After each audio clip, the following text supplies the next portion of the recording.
Nehemiah 3, 1 through 32. Devotional focus verse.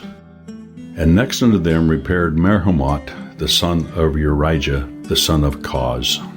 And next unto them repaired Meshullam, the son of Berechiah, the son of Meshezabeel. And next unto them repaired Zadok, the son of Baana. Nehemiah 3, 4. Meremoth, Meshullam, and Zadok are probably nothing more than names to most of us. However, they had a role that is noted in biblical history. They are among the 38 individuals listed in this chapter who helped rebuild sections of the walls around Jerusalem. This long record of names teaches us an important lesson, that everyone can have a part in building the wall. Nehemiah had great faith in God, but the task of repairing the broken down walls of Jerusalem would have been insurmountable if not for those who helped him. One of the powerful messages of the Book of Nehemiah is how much can be achieved when individuals are willing to submit themselves to the will of God. Nehemiah and his followers accomplished what seemed to be impossible because they were doing what God called them to do. Another lengthy list of names can be found at the back of the Apostolic Faith History Book. Perhaps the names Paul Patkutak, Peter Van de Puy, or Theophilus Scott are not familiar to you either, but they built for God as well. Nearly 2,500 years after Meremoth, Meshullam, and Zadok cleared rubble, spread mortar, and carried stones near the walls of Jerusalem. Paul Patkudak was a young, spiritually hungry Eskimo man who traveled in 1913 from northern Alaska to the city of Seattle, Washington. He wanted to find a church to attend, and a man on a street corner pointed him to the apostolic faith. As he sat in that first service, God moved in his heart. He testified, "I wanted the preacher to stop preaching so I could pray and call on God to have mercy and take the sin out of my heart." At the close of the service, he went forward to the altar and was wonderfully saved. Through the decades that followed until the end of his life, Brother Paul zealously shared the gospel with his family and acquaintances in northern Alaska. He was building the wall, doing his part to advance the kingdom of God. Across the world in Gold Coast, now Ghana, Peter Van de Puy received gospel tracts from this church in the 1940s. He sought and received his spiritual experiences and began establishing small churches in his area. In 1948, he attended our camp meeting in Portland, Oregon, and presented the needs of the African people, trusting and believing that God would send someone to help believers in his country. His plea inspired George Hughes, a minister at the Portland headquarters, to consecrate to go to Africa. Just a few months later, Brother George left for Ghana, and the work on that continent began to expand. Peter Van de Puy and George Hughes were builders on the wall.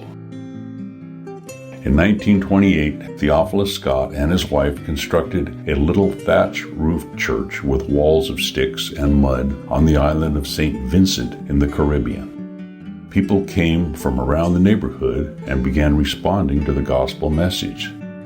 The Scots' efforts met with opposition, but when they showed gospel literature from the apostolic faith to prove their affiliation with this organization, they were granted permission to continue public ministry.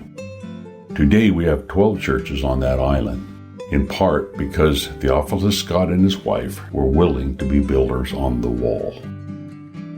God is still looking for builders. The work is not yet done.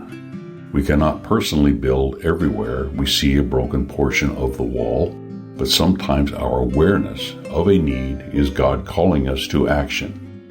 What walls do you see that need attention? Are you available and willing? Wherever God calls you to serve, do so with all your might. Add your efforts to those of Meremoth, Meshullam, Zadok, Paul Patkutuk, Peter Van de Puy, George Hughes, the Scots, and many, many more. Do your part in wall building for the kingdom of God. Background information. Nehemiah carefully organized a plan of action for rebuilding the wall, circumferencing Jerusalem, and chapter 3 provides a detailed list of those who participated and the locations where they worked on the wall. Based on maps showing the probable location of the wall and gates in Nehemiah's day, it appears that verses 1 through 5 detail the north wall assignments, verses 6 through 12 the west wall, verses 13 and 14 the south wall, and verses 15 through 32 the east wall. Because many roads converged on Jerusalem, the city wall had many gates, and each area of reconstruction was designated by referring to the named gates in that portion. Gates were the entry and exit points of the city, and the places where enemy attacks would most likely occur, so work began at each gate and went out from there.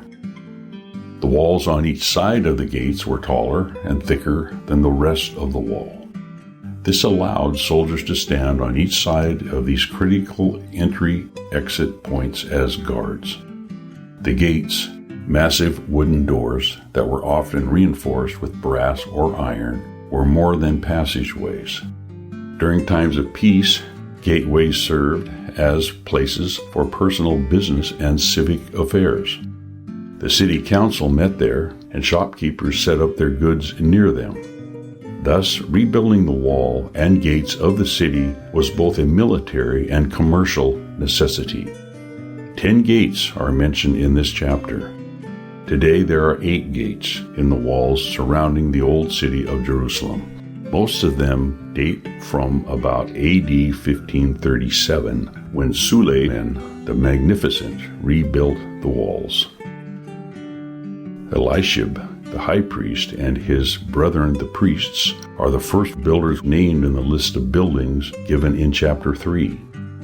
These religious leaders led by example, not seeking exemption from the physical labor required to build the wall. Their assignment was the area around the sheep gate. This was the gate where animals were brought into the city for sacrifice at the temple, so it was significant that they were assigned this portion. The fish gate, see verse 3, was the place of entry for fish being transported into the city from the sea coast. Merchants from Tyre, the Sea of Galilee, and other seaports used this gate. Seemingly nearly all of the people of Jerusalem engaged in the rebuilding project. The nobles, wealthy leaders of the Tekoites, see verse 5, were the only named inhabitants of Jerusalem who did not participate. Berechiah, the son of Hur, is referred to in verse 9 as the ruler of the half part of Jerusalem, indicating that the city was divided into 2 administrative districts. According to verse 12, Meshullam was in charge of the other half. Verse 12 also refers to Shallum's daughters, so even women took part in the rebuilding project. Verse 28 records that some of the laborers were assigned locations near their own houses. This was practical for several reasons. The workers would be motivated to build quickly and carefully. Working near their own homes would ensure that no time was wasted on traveling to a distant portion of the wall. In addition, the builders would be able to quickly defend their own homes and families in the event of an attack. Conclusion: as in Nehemiah's day, work on the gospel wall of our day must be a team effort. Are you zealously and faithfully doing your part?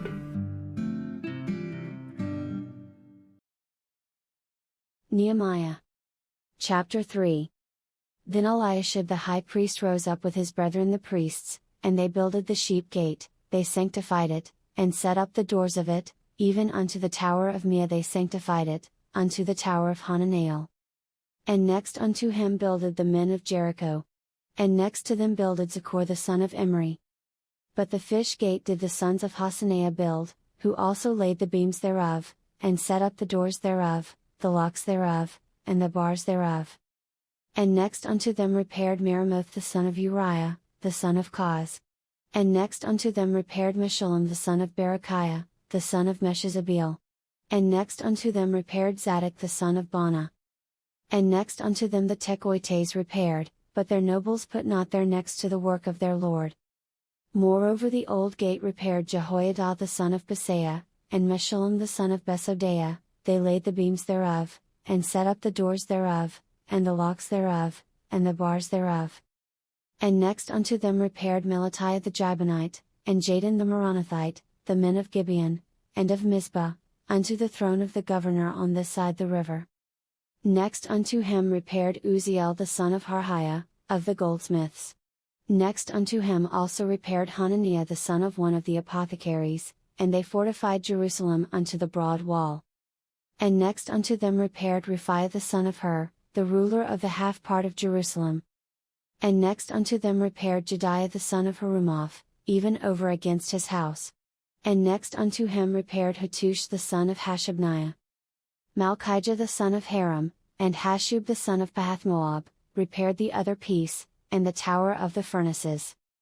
And next unto him repaired Shallum the son of Halohesh, the ruler of the half part of Jerusalem, he and his daughters. The valley gate repaired Hanun, and the inhabitants of Zanoah, they built it, and set up the doors thereof, the locks thereof, and the bars thereof, and 1,000 cubits on the wall unto the dung gate. But the dung gate repaired Malchiah the son of Rechob, the ruler of part of Beth-Axarim, he built it, and set up the doors thereof, the locks thereof, and the bars thereof. But the gate of the fountain repaired Shallum the son of Colhozah, the ruler of part of Mizpah, he built it, and covered it, and set up the doors thereof, the locks thereof, and the bars thereof, and the wall of the pool of Silo by the king's garden, and unto the stairs that go down from the city of David. After him repaired Nehemiah the son of Azbuk, the ruler of the half part of Bethshur, unto the place over against the sepulchres of David, and to the pool that was made, and unto the house of the mighty. After him repaired the Levites, Rehum the son of Bani. Next unto him repaired Hashabiah, the ruler of the half part of Keilah, in his part. After him repaired their brethren, Bavai the son of Henadad, the ruler of the half part of Keilah. And next to him repaired Ezer the son of Jeshua, the ruler of Mizpah, another piece over against the going up to the armory at the turning of the wall. After him Baruch the son of Zabbai earnestly repaired the other piece, from the turning of the wall unto the door of the house of Eliashib the high priest.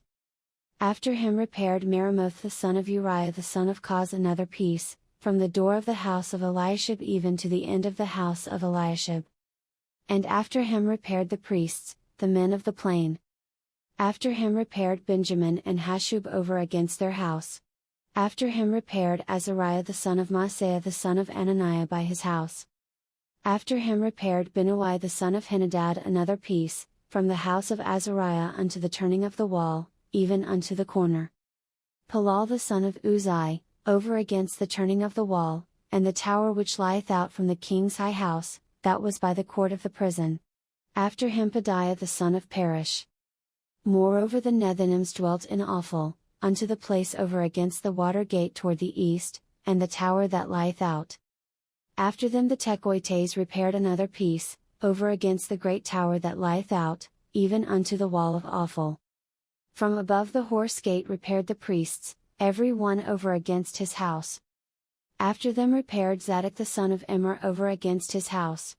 After him repaired also Shemaiah the son of Shechaniah, the keeper of the east gate.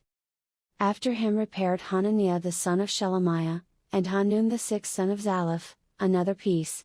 After him repaired Meshullam the son of Berechiah over against his chamber. After him repaired Malchiah the goldsmith's son unto the place of the Nethinims, and of the merchants, over against the gate Mifkad, and to the going up of the corner. And between the going up of the corner unto the sheep gate repaired the goldsmiths and the merchants.